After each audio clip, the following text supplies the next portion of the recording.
Persepuluhan adalah materi pembicaraan di kalangan Kristen yang tidak pernah habis untuk dibahas. Selain karena ini berhubungan dengan uang, hal ini juga terjadi karena banyaknya perdebatan soal perpuluhan itu sendiri. Dari sekian banyak gereja di muka bumi ini, tidak semuanya menerapkan kewajiban bagi umatnya untuk memberikan persepuluhan. Salah satunya adalah Gereja Katolik. Mengapa Gereja Katolik tidak menerapkan persembahan persepuluhan? Sebelum membahas hal ini lebih lanjut, silakan subscribe dulu channel ini agar kamu terus mendapatkan update berita viral soal kekristenan. Orang Katolik dalam beberapa kesempatan sering dikatakan sebagai orang pelit, susah untuk berbagi, karena memang, dari sononya, katanya gak ada tuh persepuluhan. Apakah benar demikian? Apa ajaran Gereja Katolik tentang persepuluhan? Bagaimana orang Katolik seharusnya memberikan persembahan? Jika dilihat dalam Perjanjian Lama maka persepuluhan adalah hal yang wajib misalnya. Abraham memberikan persembahan persepuluhan kepada Imam Agung Melkizedek.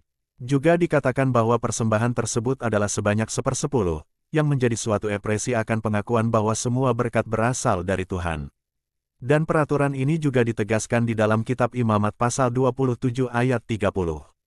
1/10 juga dapat berupa hasil bumi, hasil ternak. Dan dalam kitab Maleaki pasal 3 ayat 6-12, di mana di ayat dikatakan, bawalah seluruh persembahan persepuluhan itu ke dalam rumah perbendaharaan, supaya ada persediaan makanan di rumahku dan ujilah aku, firman Tuhan semesta alam, apakah aku tidak membukakan bagimu tingkap-tingkap langit dan mencurahkan berkat kepadamu sampai berkelimpahan. Lalu bagaimana Gereja Katolik mengartikan Perjanjian Lama dalam terang Perjanjian Baru tentang persembahan persepuluhan? Rasul Paulus mengatakan, hendaklah masing-masing memberikan menurut kerelaan hatinya, jangan dengan sedih hati atau karena paksaan, sebab Allah mengasihi orang yang memberi dengan sukacita. 2 Korintus pasal 9 ayat 7, Rasul Paulus tidak mengatakan 10%, namun menekankan kerelaan hati dan sukacita. Yesus mengatakan, celakalah kamu, hai ahli-ahli Taurat dan orang-orang Farisi, hai kamu orang-orang munafik, sebab persepuluhan dari selasih, adas manis dan jintan kamu bayar, tetapi yang terpenting dalam hukum Taurat kamu abaikan, yaitu keadilan dan belas kasihan dan kesetiaan.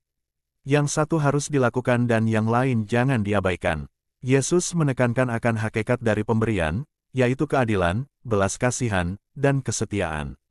Yesus tidak menekankan akan persepuluhan, namun apa yang menjadi dasar perpuluhan. Maka gereja tidak perlu mendefinisikan seberapa besar sumbangan yang harus diberikan, namun lebih kepada pemberian sesuai dengan kemampuan dan juga dengan kerelaan hati dan sukacita. Namun itu tidak berarti bahwa bagi yang mampu untuk memberikan lebih dari 10% kemudian hanya memberikan bagian yang sedikit. Bagi yang mampu, seharusnya bukan hanya 10%, namun malah lebih pada itu, jika diperlukan. Bagi kaum miskin yang memang tidak mampu untuk memberikan 10%, mereka dapat memberikan sesuai dengan kemampuan mereka. Persembahan juga tidak hanya berupa uang, namun juga bakat dan waktu. Yang terpenting, semua persembahan harus dilakukan berdasarkan kasih kita kepada Tuhan sehingga kita dapat mengasihi sesama dengan lebih baik. Jadi gimana? Kamu makin bingung soal perpuluhan? Silakan berikan tanggapanmu soal perpuluhan di kolom komentar ya.